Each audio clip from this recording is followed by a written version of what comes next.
Assalamualaikum dan salam sejahtera, saya Hafiz Omar. Seperti yang dapat kita lihat, pembetulan euro US dollar berterusan pada waktu ini kesan daripada kekurangan berita-berita penting.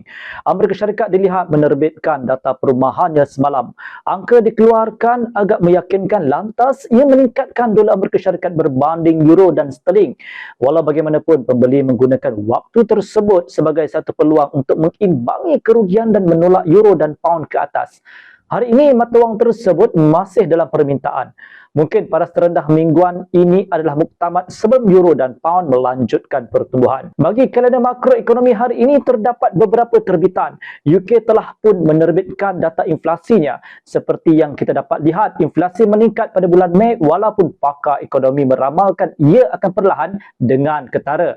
Pada bulan Mei, inflasi harga pengguna di UK kekal stabil pada 8.7% tahun ke tahun, melebihi jangkaan pasaran sebanyak 8.4%. Pada asas bulanan, angka meningkat sebanyak 0.7%. Sehubungan dengan itu, Bank of England tidak akan mempunyai pilihan lain selain menaikkan kadar faedah pada mesyuarat esok dan mungkin memberikan tanda bahawa kitaran pengetatan akan berterusan. Bercakap mengenai berita lain, beberapa pegawai ECB dan Fed akan berucap hari ini. Sudah tentu, keterangan daripada pengerusi Fed Jerome Powell akan menjadi tumpuan. Beliau akan menjelaskan kepada Kongres Amerika Syarikat mengapa pengawal selia memutuskan untuk menjeda kadar kenaikan pada bulan Jun. Mungkin beliau juga akan mendedahkan beberapa rancangan masa depan untuk dasar moneteri. Pasaran menjangkakan sekurang-kurangnya dua lagi kenaikan kadar daripada Rizab Persekutuan. Oleh itu, dolar Amerika Syarikat mungkin mengukuh berbanding pound dan euro. Namun begitu, hakikat bahawa pengawal selia Amerika memutuskan untuk tidak menaikkan kadar pada bulan Jun juga mungkin menunjukkan bahawa Rizab Persekutuan akan mengumumkan pivot dalam dasar agresifnya dan mengekalkan kadar faedah pada paras tertinggi semasa. Banyak akan bergantung pada data makroekonomi. Walaupun Bank of England menjangkakan kejatuhan inflasi, angka menunjukkan pertumbuhan. Jika perkara yang sama berlaku di Amerika Syarikat, pengawal selia tidak akan mempunyai pilihan lain selain menaikkan semula kadar. Walau bagaimanapun, ekonomi dirasakan agak stabil pada waktu ini dan kadar faedah yang tinggi tidak menimbulkan risiko yang serius untuk mereka pada ketika ini. Euro US dollar didagangkan dalam saluran sisi. Pasangan tersebut telah mencapai paras terendah mingguan baru.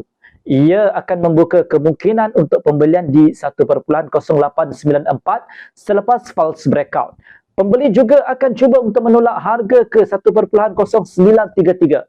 Jika tidak bersatu di situ tetapi false breakout pula yang berlaku, anda boleh membuat penjualan dengan menyasarkan 1.0894.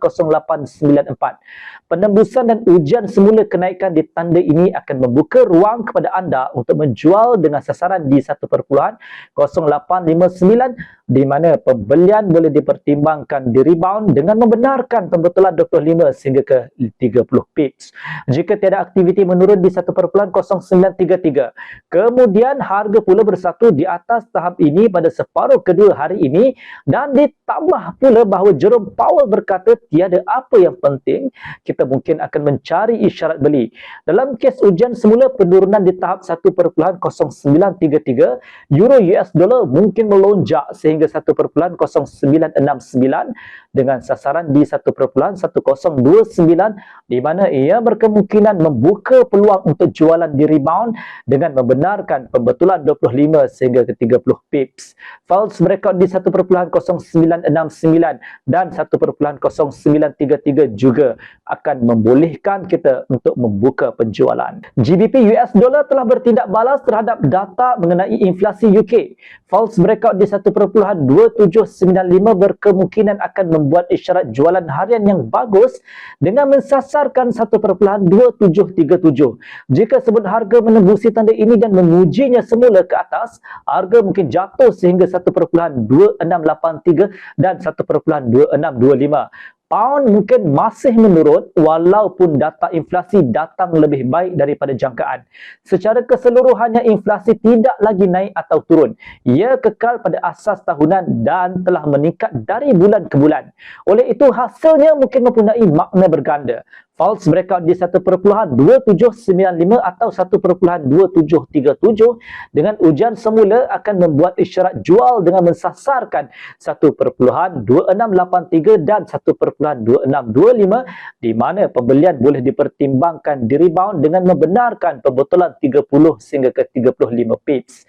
Jika pembeli melindungi 1.2373 dan harga bersatu di atas 1.2795 pada separuh kedua hari ini, jumlah pembelian mungkin meningkat menjelang mesyuarat Bank of England esok.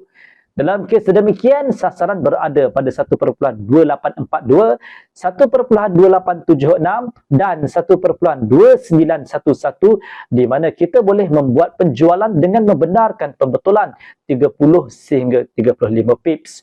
Kita mungkin akan menjual di 1.2842 dan 1.2876 selepas false breakout hanya dan sebarang keputusan jual beli yang menentang pasaran kenaikan yang kukuh adalah idea yang tidak baik. Sekian video analisis dari saya Hafiz Omar dan semoga berjumpa lagi.